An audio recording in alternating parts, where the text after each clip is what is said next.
अद्वैतवाद या सर्वेश्वरवाद, यह सब कुछ ब्रह्म ही है। यह अद्वैतवाद या सर्वेश्वरवाद है। यह सिद्धांत किसी न किसी रूप में प्रायः सब धर्मों में पाया जाता है। जब हम वस्तु मात्र के मूल तत्व का विचार केवल निराकार निर्गुण रूप से नहीं, परंतु एक साकार सगुण ब्रह्म रूप से करते हैं, तब प्रत्येक धर्म में यह तत्व दो रूप से व्यक्त होता है। इन्हें हम प्रभु के सर्वातीत और सर्वव्याप्त रूप के नाम से जानते हैं। सर्वेश्वरवाद का बिल्कुल स्पष्ट रूप हिंदू धर्म में देखा जाता है। श्वेता श्वेतर उपनिषद के नीचे लिखे मंत्र प्रभु के सर्वव्यापक स्वरूप के सिद्धांत को स्पष्ट करते हैं। हिंदू धर्म में यह स्वरूप सगुण ब्रह्म समूर्त ईश्वर की दिव्य सत्यता है। यह देव सब दिशाओं में है। वह बहुत पूर्व जन्मा था। वह गर्भ में है। वह जन्म ले चुका है। वह जन्म लेवेगा। सब जन्मे हुए के पीछे वह खड़ा है। वह सर्वतोमुख है। सबके मुंह, सिर और गर्दन जिसके हैं, जो सब भूतों के गुहाशय में स्थित है, जो भगवान सर्वव्यापी है, इसीलिए वह सर्वस्थित शिव है। वही अग्नि है, वह आदित्य है, वही वायु है, वही चंद्रमा है, वही शुक्र, वही ब्रह्म, वही आप, वही प्रजापति है। तू ही स्त्री, तू ही पुरुष, तू ही कुमार, तू ही कुमारी है। तू ही बूढ़ा होकर लाठी पकड़कर चलता है और तू ही सब ओर मुख करके जन्म लेता है।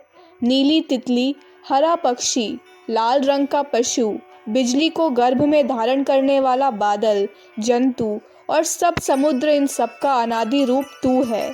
सर्वव्यापी शक्ति में तेरा घर है, जहाँ से सब भुवन और विश्व निकले हैं।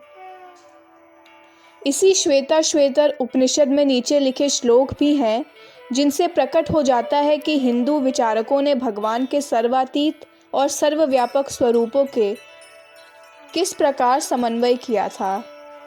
मैंने उस आदित्य वर्ण अंधकार के परे वाले पुरुष को जाना है। उसे जानकर मनुष्य मृत्यु से तर जाता है। जाने का कोई दूसरा मार्ग नहीं है। जिससे बड़ा या छोटा कोई और नहीं है, जिससे अधिक सूक्ष्म या स्थूल और कोई नहीं है।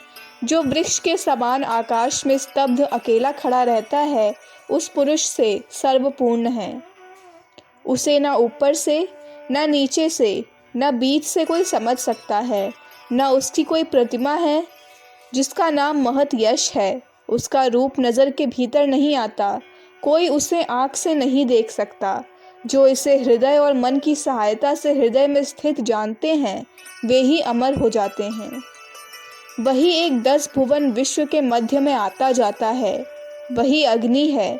वही जल में भी प्रविष्ट है। उसी को जानकर मनुष्य मृत्यु को पार कर सकता। दूसरा कोई मार्ग जाने को है ही नहीं। बौद्ध धर्म एक प्रकार से निरीश्वरवादी है और इसीलिए इसके सामान्य स्वरूप में हिंदू धर्म का सा स्पष्ट सर्वेश्वरवाद नहीं पाया जाता। तो भी भगवान बुद्ध ने वस्तु मात्र का एक ही आधार माना है। उन्होंने इसे निर्वाण का नाम देकर इस प्रकार वर्णन किया है। भिक्षुओं, एक ऐसा स्थान है जहाँ न पृथ्वी है, न जल, न वायु है, न वहाँ आकाश का अनंत जगत है, न वहाँ बुद्धि का अनंत जगत है, न वह प्रत्यक्ष ज्ञान या संज्ञा का लोक है, न वहाँ असंज्ञा ही है, न वहाँ यह लोक है, न वहाँ दूसरा ही लोक है, न वहाँ सूर्य है, न वहाँ चंद्रमा है। हे भिक्षुओं, उसे मैं न आना कहता हूँ, न जाना, न खड़े रहना, न जन्म, न मृत्यु। वह बिना आधार का, बिना जन्म का, विचार से परे है। वह सत्य ही दुख का नाश रूप है। हे भिक्षुओं, वह अजन्मा, अव्यक्त, असृष्ट और अमर्यादित है। यदि वह अजन्मा, अव्यक्त ना होता तो इस जगत में जो जन्म लेता है, व्यक्त होता है, सृजा जाता है या मर्यादित होता है, उसका हमको भान भी नहीं होता। ईसाई धर्म में सर्वेश्वरवाद को सिद्धांत रूप से नहीं मानते। इसका यह कारण भी है कि जिन धर्मों में प्रभु के सर्वातीत रूप पर जोर दिया जाता है, उनमें उनके सर्वव्यापक रूप को ग्रहण करने में विरोध भाव उत्पन्न होता है। फिर भी ईसाई धर्म में बहुत से भावना उपयोगी सर्वेश्वरवादी हो गए हैं। प्रभु ईसा के महावाक्य नामक पुस्तक में उनका एक उद्गार इस प्रकार है, पत्थर को उठाओ और वहाँ भी तू मुझे पावेगा, लकड़ी को फाड़ो और वहाँ भी मैं मौजूद हूँ। आगे चलकर एक स्थान पर फिर कहा है, तुम पूछते हो कि वे कौन हैं जो राज्य के निकट हमको पहुँचाते हैं। यदि वह राज्य स्वर्ग में है तो वायुमंडल के सब पक्षी और सारे पशु जो पृथ्वी पर या पृथ्वी के भीतर रहते हैं और समुद्र की मछलियाँ, ये सब हमें पहुँचाते हैं। और स्वर्ग का राज्य तुम्हारे भीतर ही है। जो कोई अपने को पहचानेगा वह उसे पावेगा। सर्वेश्वरवाद का एक मनोहर रूप वह है जो सूफी धर्म में पाया जाता है।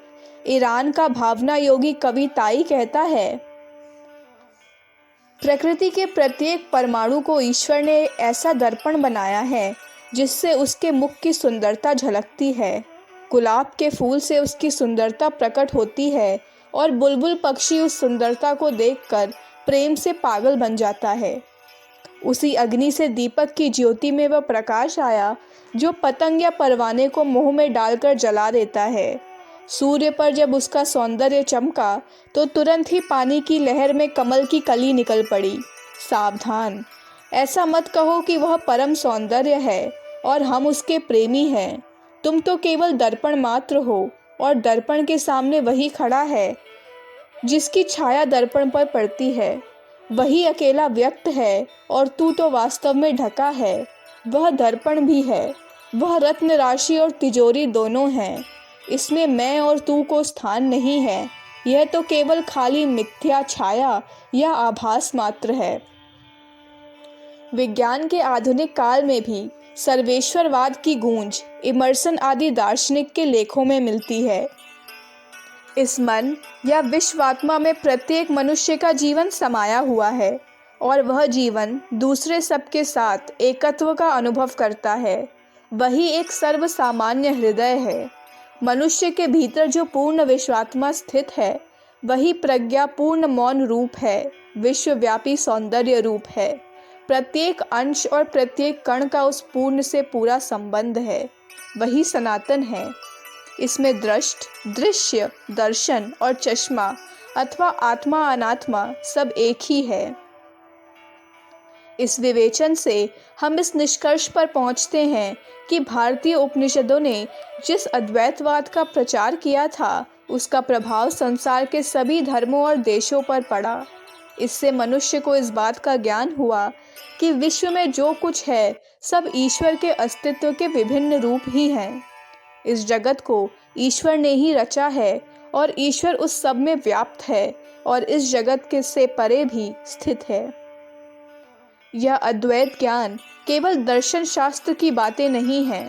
भक्त कवियों ने और विशेषतः गोस्वामी तुलसीदास जी ने इसको सर्वसाधारण के समझने योग्य विषय भी बना दिया है और सर्वव्यापी राम की भक्ति द्वारा अद्वैत की प्राप्ति का मार्ग दिखला दिया है। यही गीता के कर्म भोग का तात्पर्य है। धर्म के सभी जिज्ञासुओं का कर्तव्य है कि धर्म के इस तत्व को समझें और तदनुकूल आचरण करें। यही सच्चा मुक्ति मार्ग है। अखंड ज्योति, अप्रैल 1957, पृष्ठ संख्या 3, 4, 5। हमारे YouTube चैनल विचार क्रांति दूत अखंड ज्योति पत्रिका को सब्सक्राइब करें एवं अगली वीडियोस प्राप्त करने के लिए बेल आइकन दबाएं। धन्यवाद।